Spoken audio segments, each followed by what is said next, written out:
This is dope. Hey, what about this blender? It's really good. It sort of works. Man, what the fuck? That's Miles' blender. A character in GTA San Andreas who is known for being in a total of 3 cutscenes. And his role could be deeper than you think. Starting off, Dope's name is derived from the game's files. His voice actor is not credited, so not much information can be found there. So instead, let's analyze the cutscenes. During Homecoming Mission 94, CJ is seen inside the studio, discussing business about Mad Dog's tour. I don't care how, I care when.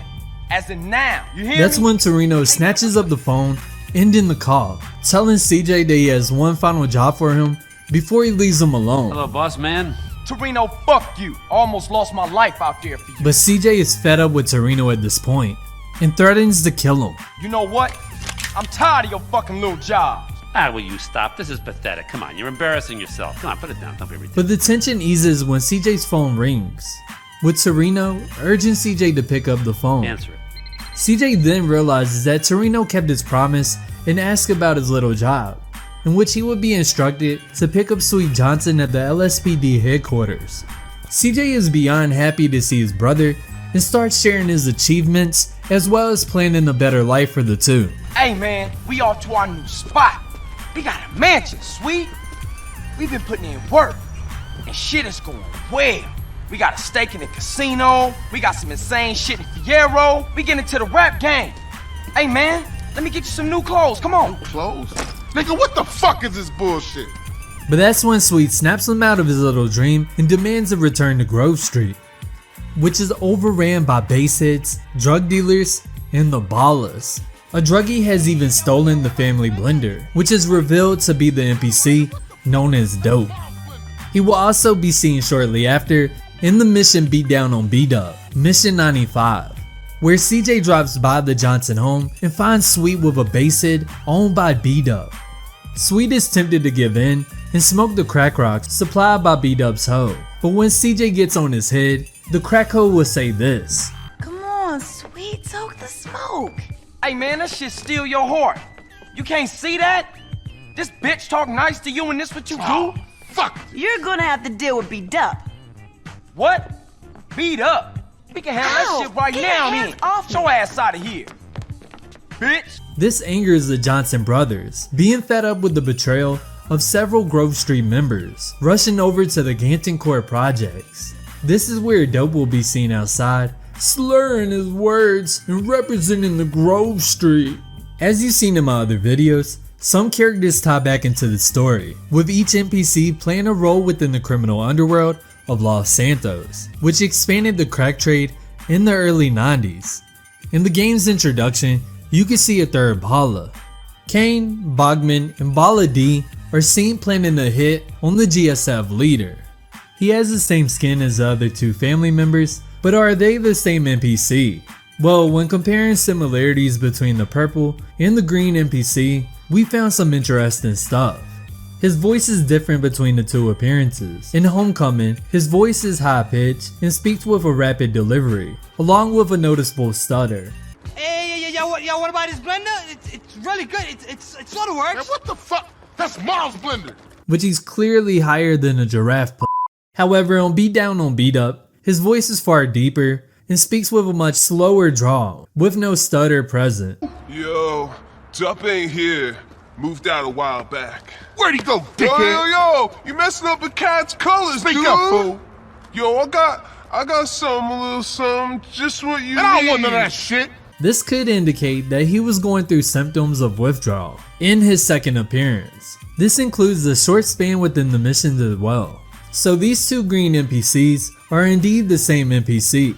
But now, let's see if he's the Bala from the intro. Dope appears in different clothing throughout his appearances, with the Bala version wearing a purple button down and purple hat, while the family's version is wearing a green hoodie and green hat. He doesn't speak, so it's kinda hard to tell. Either he's a lookalike or they are the same person, which I personally think they are one person, with his role in the drug ring being a recruiter for the Ballas and crack cocaine trade. And I know what you gonna say. You're thinking too deep into it. Just hear me out, that's all I ask. I came to this conclusion when I saw him in the Gantic Court projects, which was a stronghold for the GSF, but since then has been taken over by B-Dup and used by the Kilo Trade Ballas and Front Yard Ballas, recruiting family gang members through membership and affiliation. And yeah, the Ballas were at their peak during these events, but keep in mind, during Reuniting the Families Mission 27, the three family sets reunited under the Family Alliance to go against the Ballas. And even though I think the meeting between the three subsets was another attempt to lure Sweet in to get rid of him, I also believe that this going sideways forced the three family sets to click back up. And if they didn't, they would eventually fall to the Grove, due to CJ and Sweet knocking off their rivals and earning back respect of the little homies. The mission beatdown on B-Dup could also poke at Dope's affiliation to the Kilo Trade Ballas, even once being a member of the GSF itself, kinda like Little Weasel or even B-Dup. And while I know I don't have super strong evidence that these two NPCs are one of the same, I personally think it makes sense for him to act as a mole just in case Big Smoke failed to do his job for crashing the Ballas. And yes, he does eventually hand over B-Dup's address to the family's OGs. Look, fool, tell us where B-Dup is, and we out of here. He live over on Glen Parkway. But this could have been due to his crack addiction, which almost everyone involved developed over a course of time. Even Bogman can be seen snorting a line in Jizzy B's club. Big Smoke's empire eventually did crumble, leaving a few members of the original plan left, including Dope. But if you're wondering, why didn't he just continue with the plan? Well, it was too late to even attempt to put back the pieces. He became an addict to rock and no longer had anyone to back him. No Ballas, Vagos, or even the cops. Especially with Tenpenny being killed off during the mission End of the Line. Come on, assholes! I'll take you all! You're mine! Mine! I run this town! Hey! Over here! Hey! Officer down, come on! Hey!